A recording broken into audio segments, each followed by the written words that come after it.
The entire fan base went into meltdown when Lisa Weiss stepped in and revealed an explosive revelation that everyone thought had finally cooled down the controversy surrounding Doug and Joanie Lamb.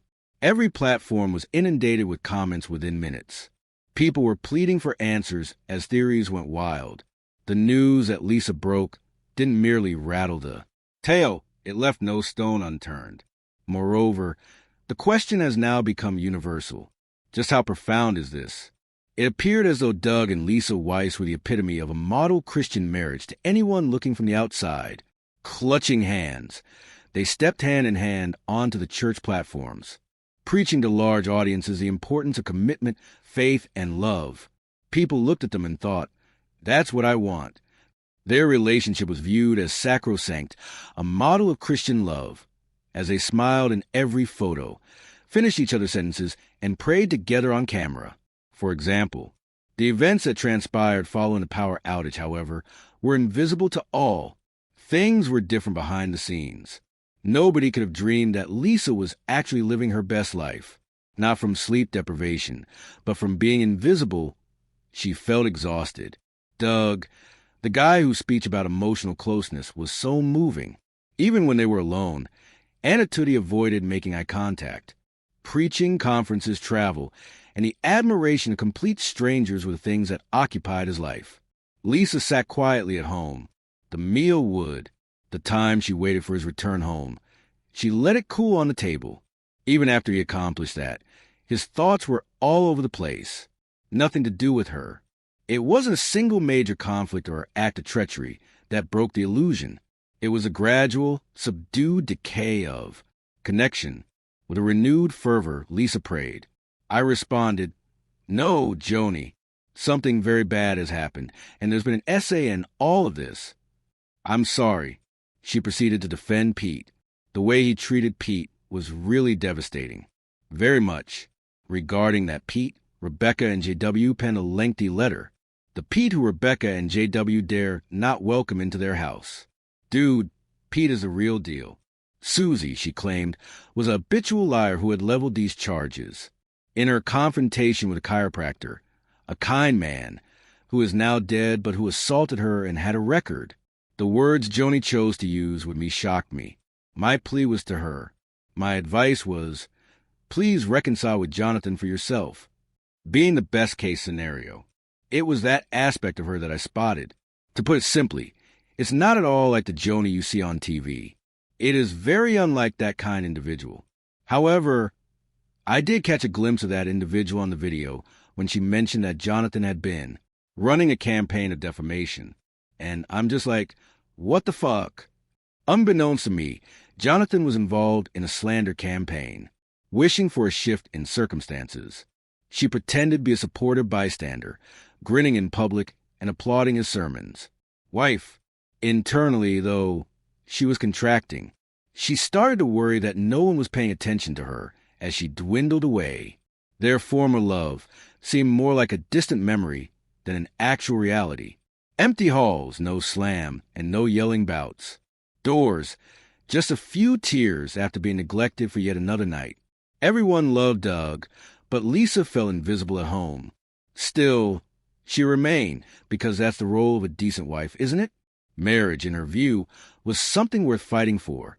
When you're the sole survivor with a sword, how can you fight for what you believe in? A quiet, unpleasant truth became apparent to Lisa in due time. No such thing as the ideal marriage ever took place. Contrary to their expectations, what the audience witnessed was an act. Her life was defined by isolation. The foundation had been fractured for years, regardless of how perfectly they posed for public. The life of a minister has kept Lisa Weiss in the background for a long time. Everybody recognized her as the beautiful, devoted wife standing by Dr. Doug Weiss, the self-assured marriage counselor who always finds the right words. They exuded an aura of perfect spiritual harmony when they performed. One harmonious pair, leading the way to restoration and optimism for everybody. Liz grinned. Yes, she did indeed nod. Her support was constant. Things were different, though, behind the scenes. The quiet had become routine for Lisa. It was something as subtle as a sidelong glance at dinner or a conversation that never quite caught fire. Doug was never slowed down. There was always someone else to talk to, somewhere to go or preach to after helping to establish a life. Lisa found herself playing a supporting role in it. She was in charge of the household's day-to-day operations and made sure everything appeared ideal to outsiders. This was her job description. It had been her life's work. She thought for a long time. However, she felt a crack opening up inside of her. This wasn't only melancholy. It was a bigger, more profound pain that came from being ignored, missed, and eventually forgotten within the marriage that was so well regarded. When Lisa couldn't sleep, she'd stare at the ceiling and try to figure out when she was no longer important. How everything had transpired was completely unknown to her. A widening chasm was all that separated them. There was no shocking treachery and no screaming matches. Whole link. Doug was sweet and pleasant when they were in public. In his fervent discussions of love, commitment, and intimacy, he frequently cited scripture and had the perfect words to say. However, when I got home, those words vanished. Lisa's queries remained unresolved. No one paid any attention to her worries. Her once cherished presence soon became mundane. She began to feel like she was just another piece of furniture, essential but ignored. A prayer was offered by her. Incredibly, she said a prayer, a heartfelt prayer, whispered through tears, pleading with God to assist her in maintaining composure, not the stage, insincere prayers that people share on social media. Over and over, she would beg the Lord to return them. Redeeming faith was important to her. For her, miracles were real. But as time passed, optimism started to feel like a mirage. I will survive, she told herself. No amount of cursing or pounding on doors brought us to our breaking point. It happened on a peaceful evening when Lisa assembled outside the door to Doug's office.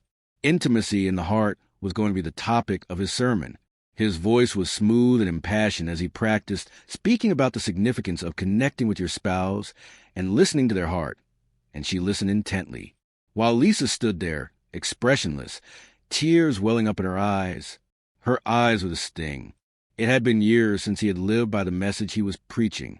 Lisa hadn't felt close to him in what felt like an eternity, yet he talked of intimacy as if it were alive in their home. At that very moment, she understood that her marriage had turned into a brand and a message, and she had no part in it. He only utilized her as evidence to demonstrate to the audience that his strategies were effective. She returned to their bedroom, closed the door, and took a seat on the bedside table.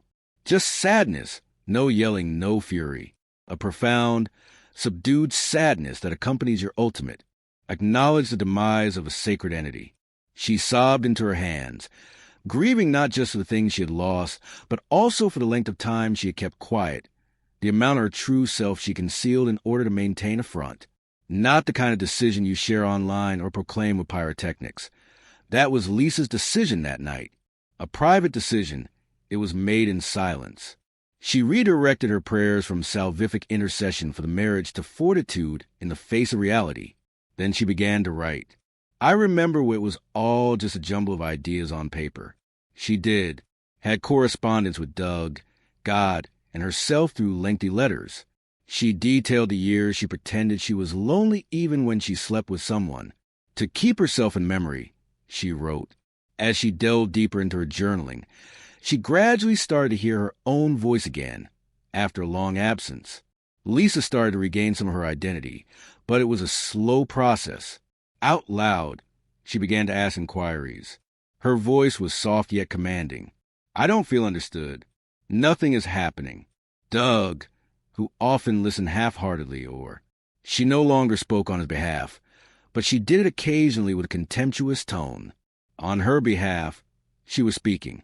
When Lisa finally spoke her truth publicly, things started to change. There was no outburst of fury. It was sincere and serene.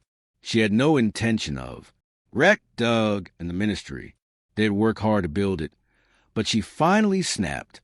Lisa took a seat in 2024 and spoke her mind. She spoke of the years of being unnoticed by a guy who was loved by millions, the solitude and stillness she felt. I had faith in him, she whispered softly. She didn't want for her comments to be hurtful, but she did. But I lost myself trying to keep that belief alive. Even though they were intended for healing, the effect was rapid. Her courage was lauded by several. For the first time ever, Lisa wasn't attempting to gain acceptance, so she stood firm when others accused her of being bitter. She was not being staged. She was not putting on an act as the ideal housewife. She was merely being forthright. Freedom was hers via her candor. After being stifled by public perception and expectations, Lisa's voice emerged stronger than ever. Just real, no rage or clamor. All around the nation, women connected with her narrative. Husbands whose smiles had endured. Anguish, who had prayed in the face of treachery, who had kept quiet in order to preserve a hope that had lost its luster. By granting them freedom to speak out and admit, "I'm not okay," Lisa helped them realize that being vulnerable in this way was okay.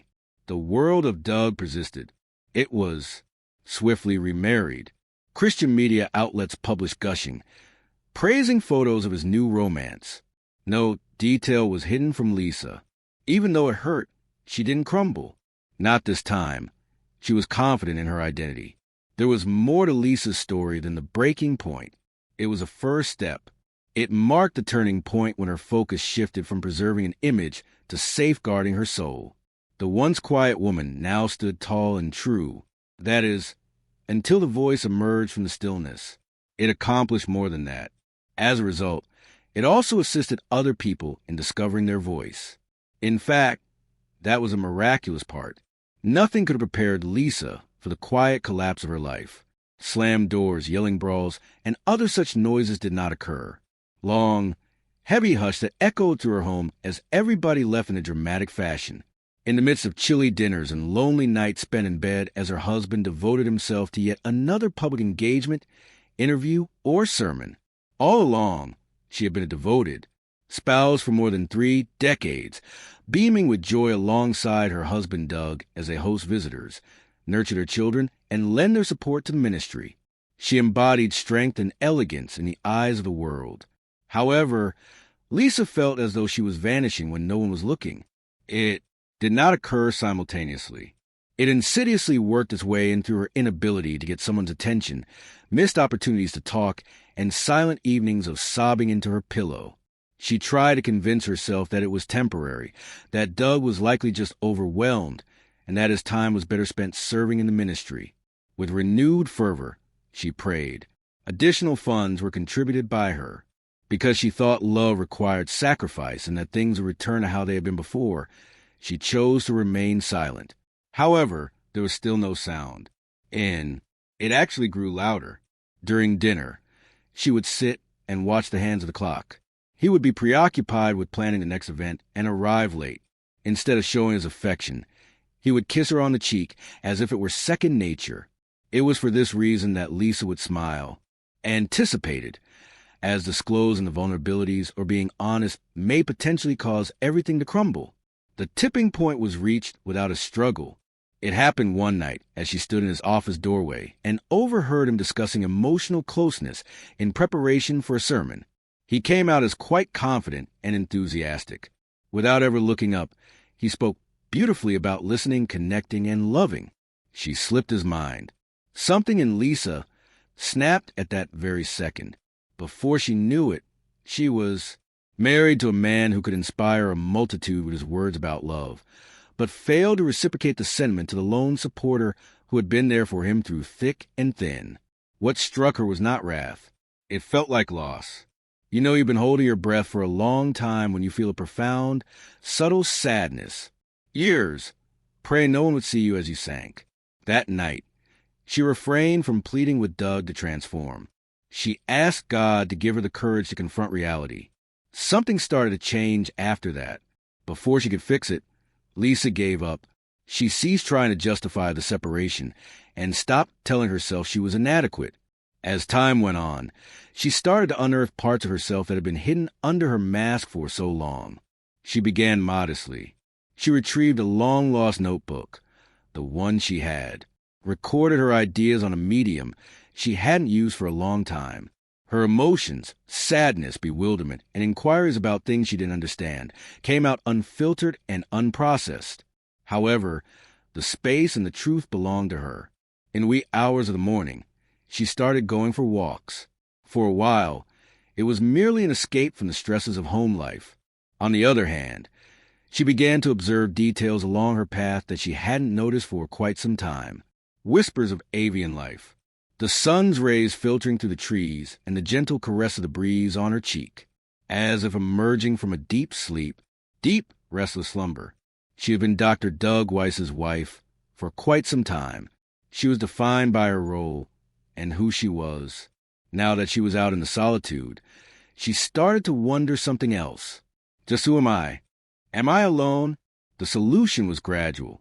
It developed gradually over the course of several days through reminiscences with long-lost acquaintances at church gatherings where people spoke openly and honestly without the pressure of fame or the cameras.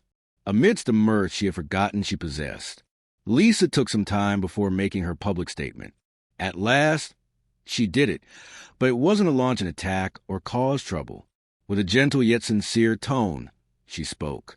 She described the times when she felt so engulfed in her lover's love that she couldn't see.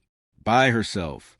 At first, her voice quivered, but as she continued speaking, she could feel the other ladies nodding in agreement and even shedding tears of understanding.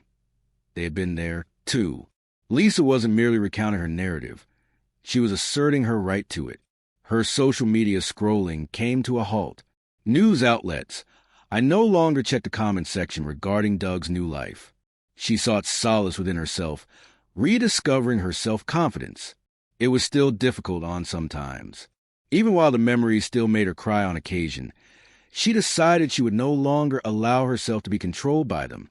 She ceased requesting, "Let yourself feel." She ceased expressing regret for being a nuisance. The most critical thing is that she stopped being a doormat and started being herself. A self-portrait started to emerge. Lisa discovered serenity apart from the ovation and the approval of others, but in the stillness of her own mind, when she could sit quietly and breathe, when she could not feel empty. She no longer felt the need to be interwoven into the narrative of another. She came to the realization that everything began when she was writing her own. Following that, when Lisa Weiss's world crumbled, she awoke to an unusually silent house. She had been constantly on the go for a long time.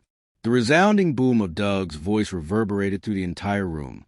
Meetings, phone calls, and arrangements of ministry trips create an ever-present background noise. At this moment, nothing moved. The first few moments of complete quiet were the most trying. Rising from her slumber, she would spend some time sitting on the brink, uncertain of what lay ahead. Less noise came from her phone as well. Her former check-in guests now asked her. Nobody was contacting her to invite her to church events or schedule her for outreach gatherings. They were at a loss as to what to do with her after she was no longer identified as Dr. Doug Weiss's wife, as if her own identity had been entwined with that role. Perhaps they simply opted to disregard it. The discomfort was initially raw. Everything she had worked for seemed to be standing alone today, and it wasn't only because of the public backlash and betrayal. Websites no longer featured her. It was decided to take her name from the church brochures. It felt as her life had been dealt a devastating blow. Her attention was suddenly drawn to a blank page. However, Lisa did start to notice something she hadn't experienced in a while, even in that alone. Freedom, that is, the kind that does not accompany joy or delight immediately. Initially, this liberation seemed strange, like stepping into another person's shoes. Strangeness abounds. The unexpected abundance of room left her bewildered. Plenty of room in her schedule, her thoughts, and her emotional state. For a long time, she had occupied that area with the wants, desires, plans, and aspirations of another person.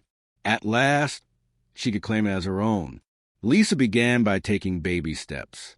In the evening, she set the mood by lighting candles and playing gentle music. Perched in her living room, unplugging the TV and embracing the stillness that enveloped her, no longer as a kind of punishment, but as a source of tranquility. Not for a Bible study or to get ready for a church function, but just because she wanted to, she picked up books again. Wrapped in a blanket, she would immerse herself in a story. Additionally, there were instances when she would unconsciously crack a smile. There were also difficult days. On days like this, a memory would suddenly pop into her head and knock her for a loop, like when she saw a photo of Doug on a family vacation cradling her child, or when she remembered how he used to offer a prayer before supper while circumstances were favorable. In such moments, she considered calling him, not to reconcile, but to simply ask, "Do you even realize what you threw away?" But she refrained from doing so. Instead of letting her feelings out, she poured her heart out on paper, publication where it may remain uncriticized. She found solace in her journaling. The pages contained more than just anguish. They began to facilitate healing. As time went on, Lisa's tone changed. They had progressed beyond the point of defeat. Their focus was on new information. When he isn't here, who am I? What is it that I adore? Why do I feel the need to live? Never before had she stopped to ask herself these kinds of questions. And the next step is, she was being guided into an unfamiliar territory. Soon, she was contacting long-lost acquaintances, those who knew her before then, not those in her ministry circles, before the spotlights of fame and the ovation of churchgoers, before she was married to someone. Books, children, and the simple pleasures of life were the topics of their conversation. Even some of them had experienced loss. And having those talks was like taking a deep breath of fresh air. With them, she could be genuine. It was all right if she laughed, cried, or sat quietly. Lisa also began to reappear, only for her own benefit and no one else's. Churches that were smaller allowed her to sit in the pews and listen with nobody. Requested that she make a photogenic smile. Nobody thought she would be the one to represent a married couple or even stand by their side. Her affiliation with a brand had faded. There she was, a simple woman in a pew, pleading with God to come to her. And gradually, God accomplished it, not with pyrotechnics or spectacular displays, but with subtleties. As she walked in the morning sun and heard the laughing of parkgoers, she felt her skin warm within the echo of a friend's words, "You're not alone." In a diary entry where she recorded the realization that she had refrained from crying that day, not, as she was genuinely fine, even though she was numb, Lisa started quietly assisting others. A women's shelter was her volunteer spot. After enduring a toxic relationship herself, she became a mentor to young women who were going through the same thing. She shied away from preaching or penning best-selling novels. Simply put, she listened. She recounted parts of her life, including her overstay, her identity crisis, and her subsequent resettlement. There was a subtle shift in her emotions every time someone glanced at her and said, "Me too," improved somewhat. She wasn't aiming to motivate anyone. She was only being herself. She found solace and warmth in her home. Not flawless, but serene. Images of her children adorned the walls, while books filled the tables. Evening light from candles. Depending on her disposition, she would play either classic jazz recordings or gentle worship music. Instead of waiting for anyone else to come home, she would make supper and eat it alone at the table. She no longer waited. Something Lisa hadn't anticipated was discovered in that silence.